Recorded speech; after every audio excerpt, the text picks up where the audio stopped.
क्या आपने कभी सोचा है कि हर एक कदम जो हम जिंदगी में उठाते हैं वह हमारे लिए एक नया सफर की शुरुआत होता है।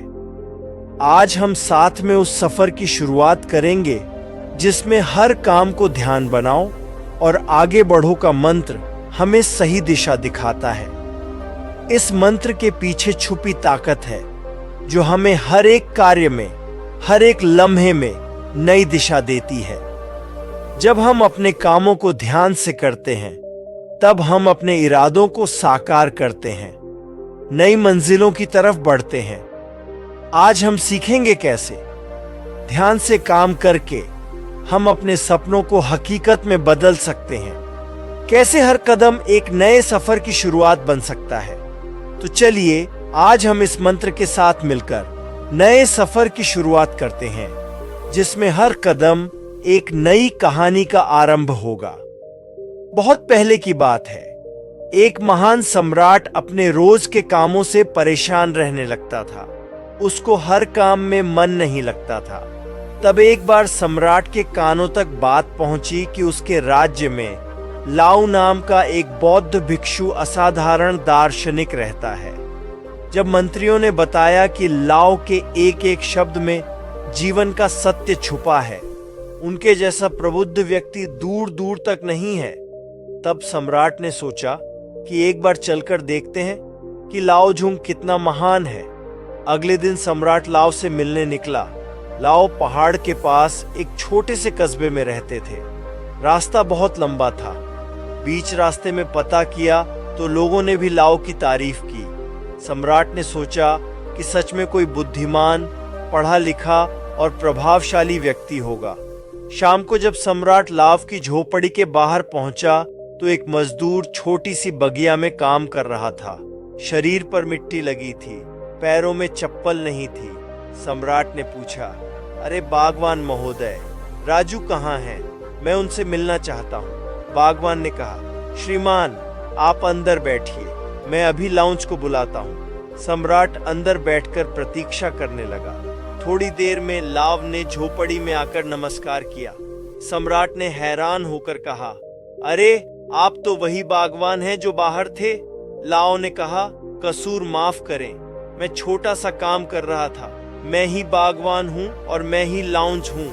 आप आने का कारण बताएं। सम्राट ने कहा, मैंने सुना है कि आप जैसा असाधारण व्यक्ति राज्य में दूसरा नहीं है, तो मैं आपसे मिलने चला आया। मैं आपसे आत्मज्ञान पर उपदेश चाहता हूँ, लेकिन मुझे माफ कीजिए।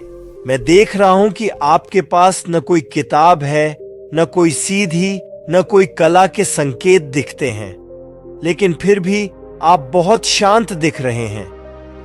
क्या मुझे आप अपना सीक्रेट बता सकते हैं? लाओ ने कहा, सुबह का समय ठीक रहेगा। कल सूर्योदय होने से पहले आप मुझसे मिलिए। यह कहकर लाओ झू मौन हो गए। उस रात सम्राट को नींद नहीं आई। उसे कौतूहल था कि लाओ मुझे क्या बताने वाले हैं। अगले दिन सम्राट पहुंचे तो लाओ झू बगीचे में खड़े थे। लाओ ने कहा, सम्राट यहां आइए और इस जग से पौधे पर धीरे धीरे पानी डालो। ऐसा करते करते इन 15 पौधों पर पानी डालना, लेकिन पानी डालते समय तुम कुछ और मत करना, न कुछ और सोचना। अपना ध्यान पानी और पौधे पर बनाए रखना। अगर कोई आए तो रुक जाना और दोबारा पहले पौधे से पानी डालना। जब तुम सारे पौधों को पानी दे दो तब मेरे पास आना। सम्राट को पहली बार इस तरह का काम मिला था। सम्राट ने बड़े ध्यान से पहले पौधे में पानी डाला, फिर दूसरे पौधे में पानी डाला, फिर तीसरे पौधे पर जा ही रहा था कि वह महल के बगीचे के बारे में सोचने लगा। सम्राट बुद्धिमान था। उसे पता था कि लाओ जूस की परीक्षा ले रहे हैं। अगर वह चीटिंग करेगा तो पकड़ा जाएगा। इसीलिए सम्राट दोबारा पहले पौधे पर पानी डालने गया। इस बार वह दूसरे पौधे तक पहुंचा ही था कि पानी डालते डालते वह नदी के बारे में सोचने लगा। सम्राट परेशान होकर दोबारा पहले पौधे के पास पहुंचा। सम्राट जितनी कोशिश करता उतना व्याकुल हो जाता और खुद को किसी न किसी विचार में फंसा हुआ पाता। आखिर शाम हो गई, लेकिन सम्राट आखिरी पौधे तक पहुंच नहीं सका। जब सम्राट थक कर बैठ गया, तब लाओ ने कहा, सम्राट, मैं तुम्हारी ईमानदारी से बहुत खुश हूं, इसलिए सुनो।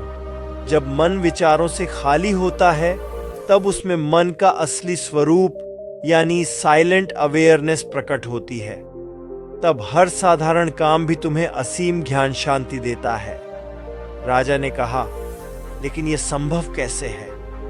जब हम काम करते हैं तो हमें कई विचार परेशान करते हैं। लाओ ने कहा, राजा, तुम पौधे में पानी नहीं डाल रहे थे। तुम जल्दी से जल्दी काम खत्म करना चाहते थे। तुम्हें काम खत्म करने की जल्दी थी, जिससे तुम मुझसे बात कर सको। इसलिए तुम्हें यह काम बोझ लग रहा था, जिस कारण तुम इस पल में रुक नहीं पाए। अगर तुम इस फल की कीमत समझकर केवल पौधे और पानी पर ध्यान देते, तो तुम्हें कोई विचार परेशान नहीं करते। राजा ने कहा, यह सब तो मैं समझ रहा हूं, लेकिन इस पल में रहना बहुत कठिन है। क्या मुझे इसके लिए अकेले तपस्या करनी पड़ेगी? लाचुंग कहते हैं कि शांत मन तो पहले से ही मौजूद है। इसके लिए कहीं जंगल जाने की जरूरत नहीं है। सबसे पहले अपनी सांस पर ध्यान देना सीखो। तब आपको पता चलेगा कि शांति तो सांस के साथ ही बनी हुई है। उसके बाद काम करते करते सांस पर ध्यान बनाए रखो। आप बोलते चलते सोचते हुए भी अपनी सांस पर ध्यान दे सकते हो। जब आप ऐसा करते हो तो बिखरा हुआ मन सिमटने लगता है और एकाग्र यानी 1 पॉइंट हो जाता है। 1 पॉइंट माइंड से जब कोई काम किया जाता है तो उस मन में केवल वही काम रिफ्लेक्ट होता है और कोई विचार उत्पन्न नहीं होता। जब ऐसा होता है तो कर्ता और कर्म एक हो जाता है और साइलेंट अवेयरनेस जो पहले से बनी हुई थी वह प्रकट हो जाती है। तो इसे आत्मज्ञान, आनंद, प्रेजेंट मूवमेंट, इसे जो चाहे नाम दो, ये आसानी से प्राप्त हो जाती है। लाओ जो कहते हैं, जो मन मुश्किल को एडजस्ट नहीं करता, जो मन परेशानी से भागता नहीं है, केवल सचेत रहता है, वह मन हर परेशानी को पार कर जाता है। दोस्तों, कभी काम को बोझ मानकर जल्दी जल्दी खत्म करने की कोशिश मत करो, क्योंकि इससे तनाव पैदा होता है। आप यहां नहीं बल्कि कहीं और होना चाहते हो। तनाव के कारण मन में विचार हावी होने लगते हैं, जिससे इरिटेशन होता है और काम, जो प्रेजेंट मूवमेंट का दरवाजा था, वह सच में बोझ लगने लगता है। इसकी जगह काम शुरू करने से पहले अपना ध्यान सांस पर ले आओ और फिर काम के दौरान भी ऐसा करो। सांस का ध्यान काम के ध्यान में बदल जाएगा और कठिनाई, डिस्टर्बेंस आते हुए भी आपको छू नहीं पाएंगे। दोस्तों, ये वीडियो पसंद आया तो इस वीडियो को लाइक करें। इसी तरह नए वीडियो आते रहेंगे। मिलते हैं एक नई वीडियो के साथ। तब तक के लिए आपका दिल से आभार।